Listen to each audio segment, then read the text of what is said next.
Let's go ahead and get started this morning. Welcome, everyone. We're going to be studying in the book of James, chapter 5, verses 1 through 8. My title on the opening PowerPoint is not entirely accurate, but to be accurate would require 2 title pages on, and you just don't do that with a PowerPoint. There are laws against that behavior. Before we get into our class, let's pause for a moment and have a word of prayer together. Father in heaven, we're thankful to you for the day. We're thankful that you have blessed us abundantly with the things that we need in this life, and we're especially mindful at this hour of your word and the things that you've graced us with, that we can know your heart and know your will, and that we can allow the word to shape us in the way that you would have us to go. We ask that you would bless our studies at this time, both our teachers and our students. We'd ask that you bless our congregation as we worship together. We're mindful of many of our congregation, Father, that will be traveling at this time, and many who have special needs due to illness or other circumstances, and ask your blessings on them. Be with our nation at this time. Be with those who lead it. Continue to guide them according to your will. Help them to accept your guidance. Go with us in all things and forgive us of our sins. We ask in the name of your Son. Amen.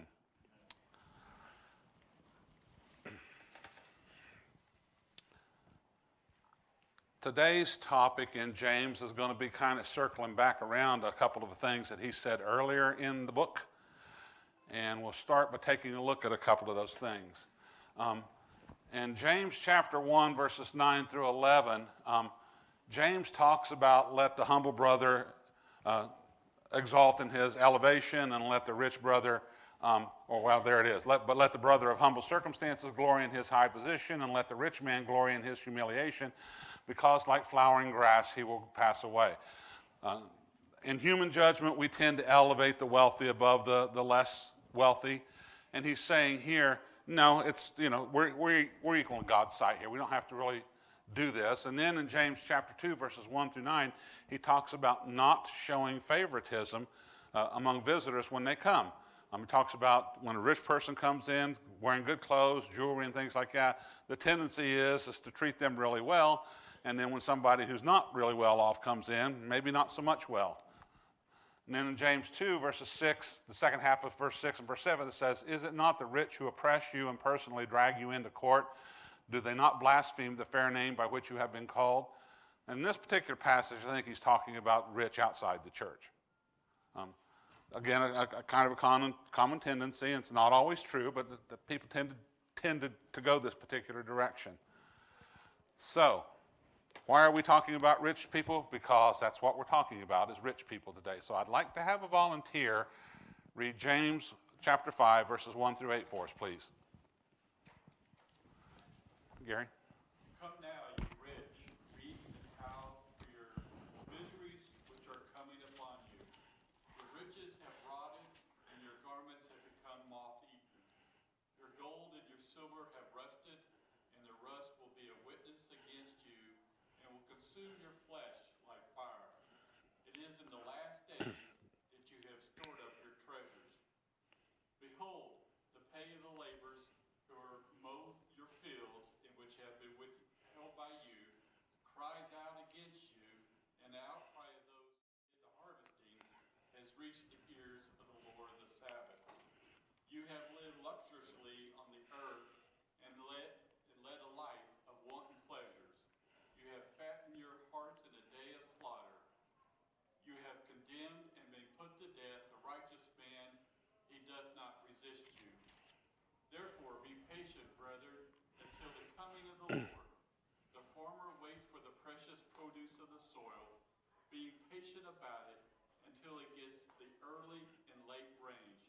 You too be patient, strengthen your hearts, for coming of the Lord is near. Thank you. So what words are we really interested in here?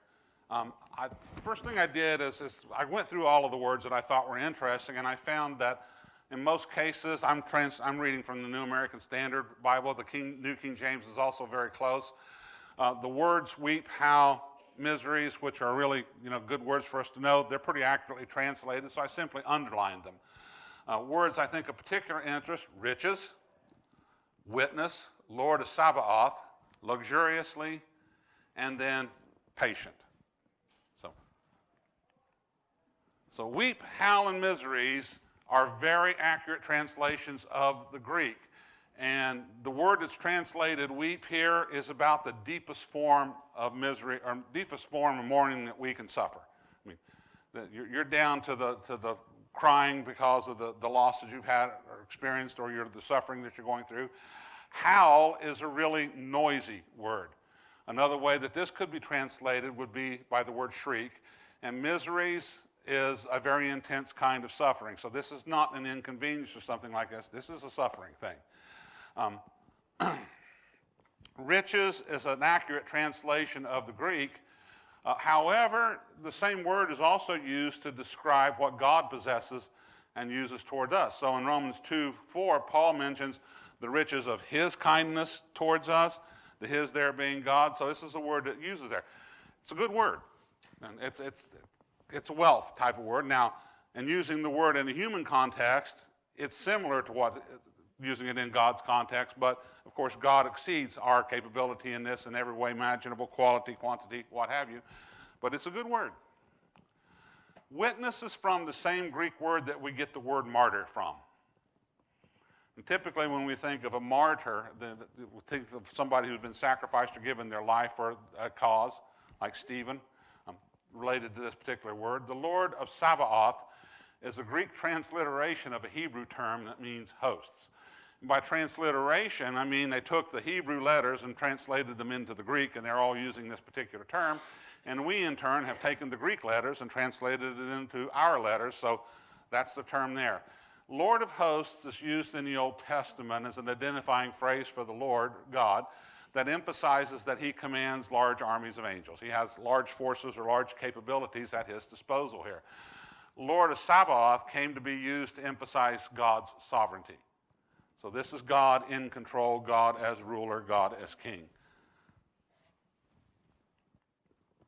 Luxuriously comes from a Greek word that means to give oneself up to pleasure or to live softly. I never really thought of luxury in that sense of the word, but it kind of matters, doesn't it? You know, if you're living luxuriously, your clothing is probably, nice, soft, very comfortable, very nice, soft, comfortable house. Nothing wrong with that. But that's what the word means. Patient is from a Greek word that means to be long-tempered or long-spirited. Now that means to have the long view of a thing, and we'll get into that a little bit more as we're proceeding through the text. So, come now, you rich, weep and howl for your miseries which are coming upon you. Your riches have rotted, and your garments have become moth-eaten. Your gold and your silver have rusted, and their rust will be a witness against you, and will consume your flesh like fire. It is in the last days that you have stored up your treasure.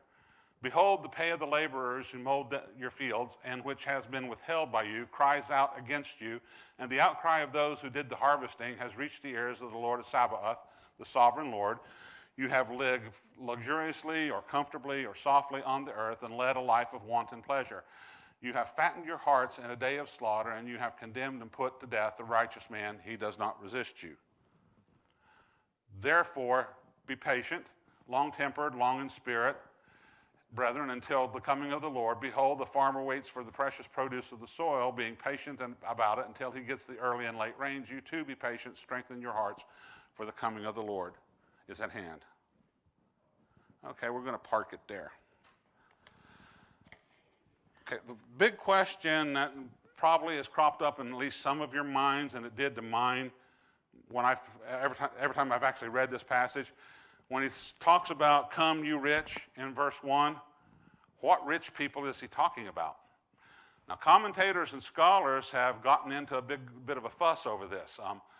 The general consensus seems to be that he's not talking about rich Christians here. And the argument being that this is a kind of behavior that should not happen in the church, which is exactly true. It should not happen in the church. However, if you look at some of the other topics that James has talked about in chapters 1 through 4, a lot of those things are things that shouldn't be appearing in the church either, should they? And yet he's dealing with it because it's in the church. So it's entirely possible that this particular behavior is in the church. It is also entirely possible and very likely that this behavior is also not in the church. So in that regard, it's kind of an immaterial thing. But I think it's safe to assume it could be in the church. Now, another point that I want you to think about here, in this context, it's kind of an important point, is in 60 AD, most of the people who were members of the Lord's church at that particular time are what we would call first-generation Christians. Do you know what I mean by that? These are adults who heard the word, they believe that they've obeyed it, and now they're part of the church.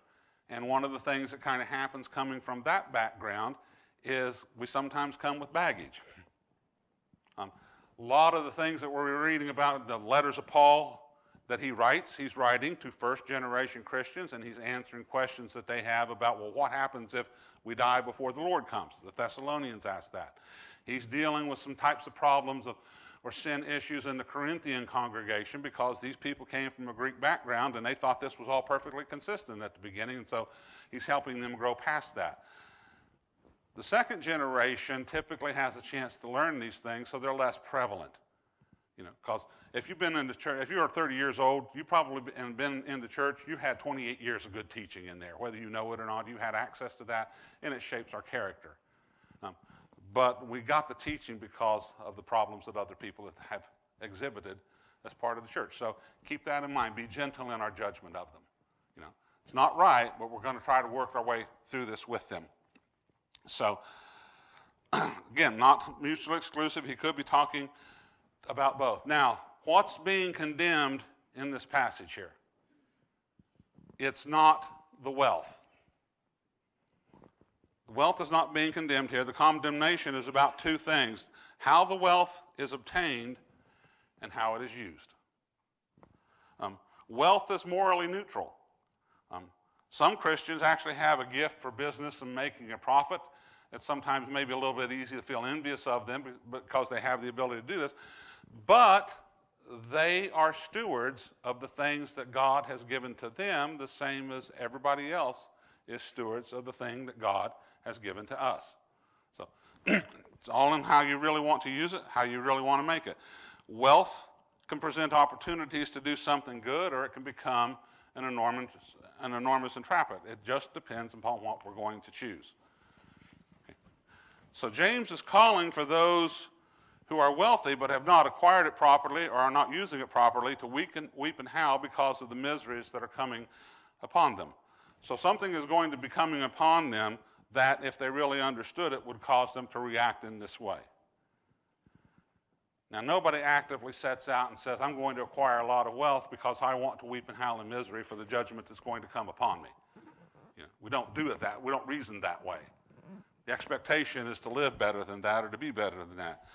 So in verses 2 and 3, let me put this back one slide here. He talks about riches, garments, gold, silver, these kinds of things. Modern investments such as the stock market or bonds were not really available in ancient times. They did have banks, and so you could invest in that, or you could maybe invest in a trade trip like we talked about last week, go to India, buy some spices and things like that. You had these types of opportunities. But the most common way to protect or invest wealth was in trade in durable goods. So he mentions in there garments.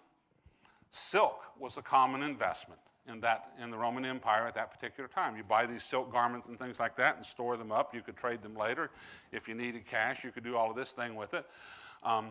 Gold and silver, durable goods like that are also, good investments. You got to protect all of this stuff and to kind of take care of it, but you could do this to kind of protect your wealth or to grow it or to use it. The problem is these are all physical entities, aren't they?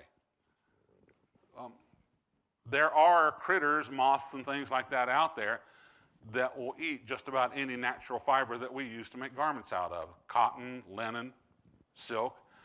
They also all age and begin to decay over time. Gold and silver don't actually rust, but they do tarnish. Gold is particularly difficult to tarnish, but silver tarnishes just like that. Interesting thing about silver. We use in our wiring copper wiring. Silver is more conductive than copper.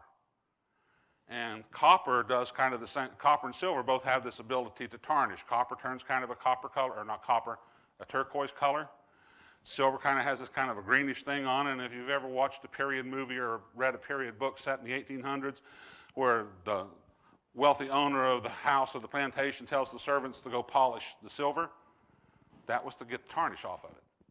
So you wouldn't be sticking this nasty thing with this green film on it in your mouth to eat your dinner. So that's, they do that. And then we come now, he says, it is in the last days that you have stored up your treasure. That's true for everybody. We are storing up treasure for the last days. Now, it may not be the way that we think that we're storing it up, or maybe the way that we are intending it, but that we are storing it up for the last days. In a physical sense, most of us want to look at it in the sense that whatever I have left when I'm gone goes to my kids or my descendants so that they can, do whatever they need out of it. But we are storing up some kind of treasure for the last days. And then we hit verse 4. Behold, the pay of the laborers who mowed your fields, and which has been withheld by you, cries out against you, and the outcry of those who did the harvesting has reached the ears of the Lord of Sabaoth, the sovereign Lord. In the Roman Empire at this time, most agriculture was done by slaves. Didn't have to pay them a nickel. They were slaves. They did what they were told to do. In parts of the Roman Empire, as many as 1/3 of the population, as much as 1/3 of the population was slaves. In Judea, they didn't use slaves for agriculture. They used a system where you would be hired to go work for the day, a standard day's wages, probably a denarius or something like that, and you would go tend to some farmer's fields. You would go gather up their crops or do whatever they needed you to do that particular day and get paid for it. But as in, all cases, there are some people who want to game the system and not really pay the thing that people are due at the end of the day. And then you get into a bit of a problem, don't you? It's not really an uncommon business strategy, even in our day, where somebody will say, I will make an agreement with you to pay you to paint my house. And since you're a startup and you're really looking forward to this because it's going to build your business, and then when you've painted the house, either accuse you of having done a flawed job, or my money's tied up in something else, or for some other reason, withhold payment from you to do that. And then the question is, well, what are you going to do about it? Let's go to court. Great, my pockets are deeper than yours. Can you last as long as you're going to need for the years it's going to take to settle this in court? Maybe you can put a lien on a house, but I don't care about that. They'll clear that up when it's all done. And we see instances like this. There's 20 years ago or something like that, televangelists got into trouble because they had somebody do some painting around the house and then didn't pay them, and it got out into the news. Other people have done this as well. So it's not an uncommon business strategy at all, just to outlast them. You're going to be bankrupt before this thing ever comes to trial, and I'm not going to have to pay you a thing. Business and corporations have used these type of tactics against competitors, or just to make an easy living. A company I worked for in 2004 got a patent approved by the U.S. government for a piece of software that they had written, and the next thing they knew, they had patent trolls on the doorstep. Well, what's a patent troll? Well, that's a patent troll is a group of lawyers that come in and tell you that your patent infringes upon their patent. Whether it's true or not, irrelevant. What it means is you can't enforce your patent. You can't use your patent until this thing gets settled, and so the goal is to get the company to settle up for some kind of out-of-court settlement so they can get their patent released and go do with it what they originally planned. And it works sometimes. I don't know how that particular case turned out. I had nothing to do with the patent, and I left the company before it was ever resolved. But that's kind of a pretty shady dealing. I'm going to come in and, liberate a lot of money from your wallet just because I'm going to harass you. So it's not that uncommon there. But, as is pointed out here, these laborers who have been robbed of wages have another judge, a sovereign Lord. So now this is going up to the king.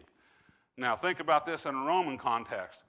If I just defrauded you of your wages farming, for handling my fields for this week, is Claudius, emperor of Rome, going to get involved in this thing? Not a chance. This one will. This Lord of Sabbath, this Lord of hosts will do that. So what happened with all of the wealth? Well, there was your goal was in verse 5. You've lived luxuriously on the earth and led a life of wanton pleasure. The pleasure there is not hedonism, as it is in other passages, but it just means to live really comfortably, enjoyably. You have fattened your hearts in a day of slaughter. That's an interesting phrase, isn't it? Would our goal change if we had accumulated all of this wealth and made ourselves a fat, juicy target, knowing full well that somebody's going to come in and kill us and eat us. If you knew that was the outcome of the behavior, would you still do it? I wouldn't. Yeah, but the problem is we don't know, do we? And we think we can game the system. But that's what he's kind of talking about there. He says, you have condemned and put to death the righteous man. He does not resist you. Now, he could be alluding to Christ here because that does, in fact, describe his circumstances. But I think he's talking about as a general circumstance. If you think back in 1 Kings chapter 21, the Old Testament, there's a guy named Naboth who had a vineyard that happened to be next to King Ahab of Israel's palace. And Ahab wanted to buy the vineyard. Naboth wouldn't sell it because under the law of Moses, that belonged in his family. They needed to keep the inheritance in the family, so he was going to give this to his descendants the way that he had acquired it, so he wouldn't sell it. And Ahab got despondent and upset, and Jezebel said, why are you upset? Naboth won't sell me the vineyard. And Jezebel basically said, you poor thing, I can deal with this for you. And she went and had the guy convicted of blasphemy and executed, and then she gave Ahab the vineyard. This is a case where somebody who was unrighteous condemned and put to death the righteous man, and he didn't resist. He was unable to do that. That gets judged, doesn't it? And that got judged in that particular circumstance. You just flip over a couple more pages and you'll find out how. So that's the type of thing that he's talking about here. You won because you had more power in the immediate context, but you still have to deal with the judge. Questions or comments? Okay.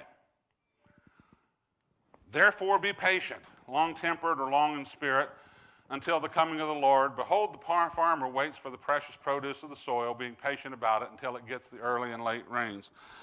The idea behind being patient, well, first of all, given this circumstance that we've talked about in 1 through 6, it would not be surprising at all to discover Christians had been defrauded of their wages by this practice, had been victimized by this. That can be very upsetting. If you've ever had somebody do something like that to you or watched somebody else do something like that to you, it can be very upsetting. We need to learn patience in all things, including when we are being mistreated in some way. Typically, when we are mistreated or wronged, the thing we want is justice. Like really fast, like right now type of justice. When we are in the wrong and we have done the defrauding, we want mercy and forgiveness. We want compassion. So our lens isn't entirely clear on this outcome. So in this context, being patient means taking the long view. Hold our wrath in check and allow the situation to work itself out, because God is a judge and God's going to handle this, and instead, let's focus on our harvest. This is the thing that we can control. And it takes a little bit of growth to be able to do that, but that's what he's telling us that we need to do. And just like the farmer who knows that the harvest is coming and is patient, Christians need to have a similar patience. He says, for the coming of the Lord is at hand. He means that it's nearby. And this is basically the indication of the attitude that we should have there.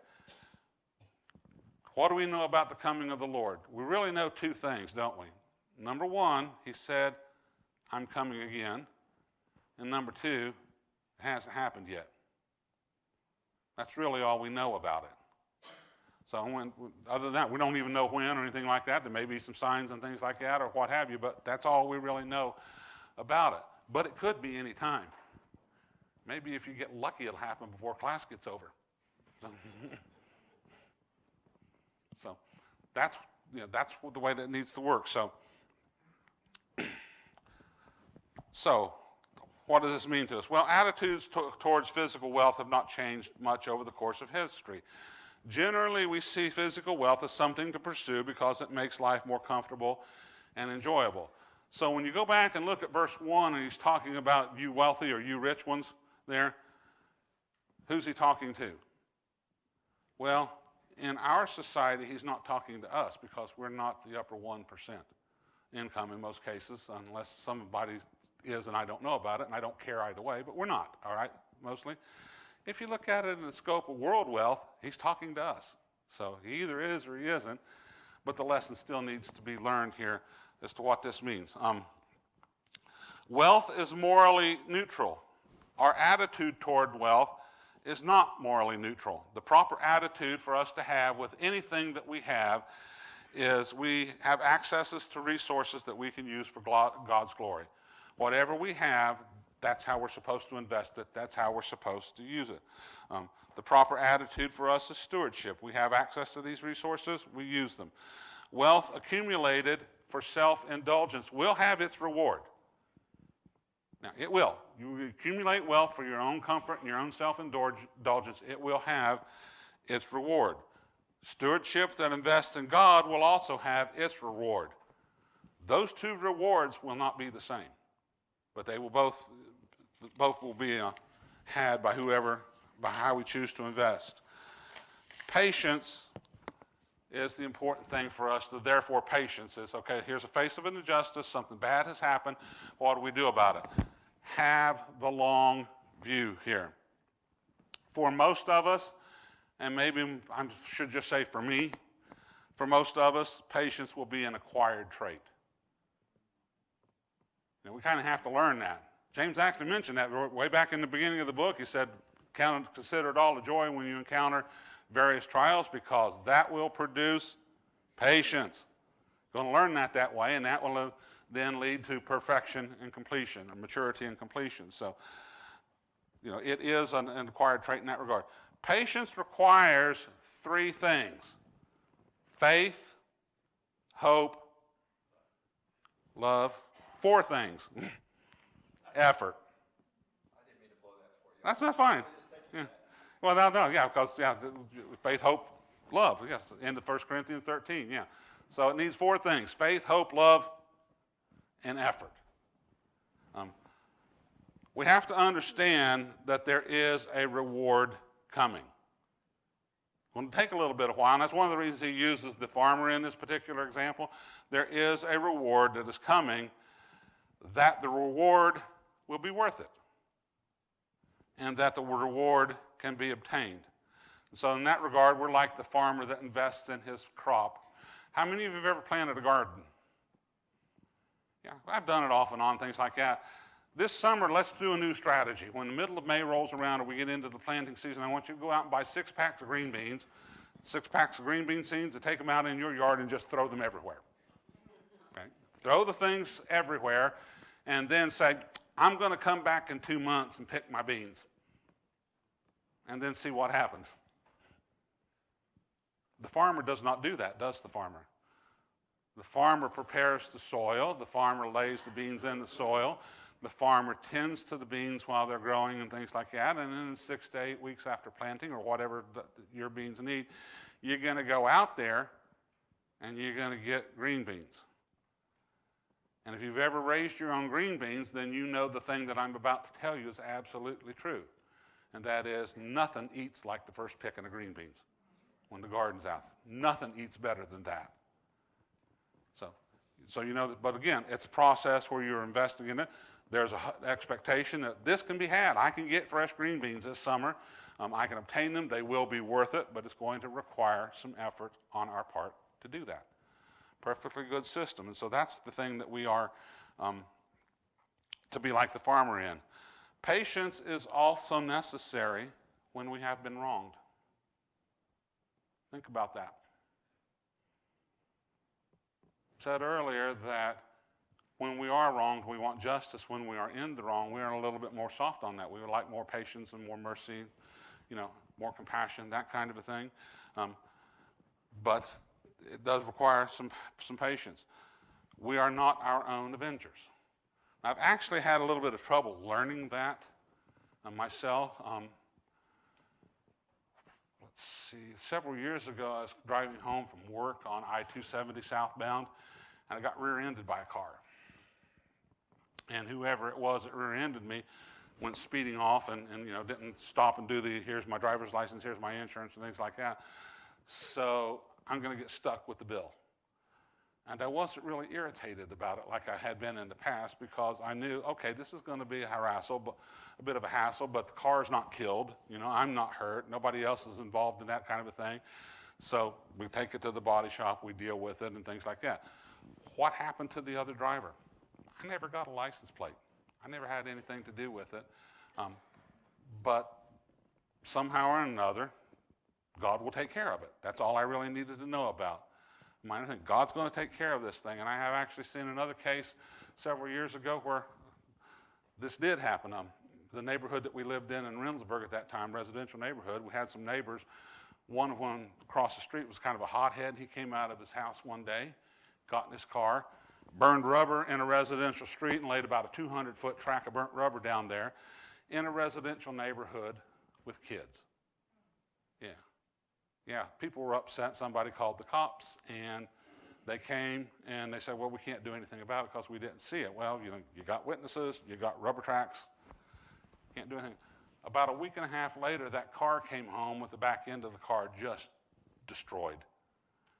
And the thing that I thought was remarkable about it is that the guy who drove the car made the connection that this happened because I did that.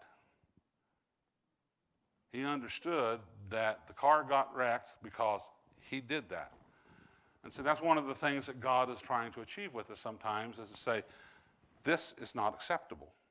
It has a consequence. You hurt somebody, and now you need to learn the lesson. But that's still a soul, isn't it? It's still a soul that God cares about and God is trying to reach. So we have to have the patience and understanding, okay, I've been wronged. I can deal with it, because God's still trying to reach this individual. If they ever, cross paths with us again, and we've had that particular attitude,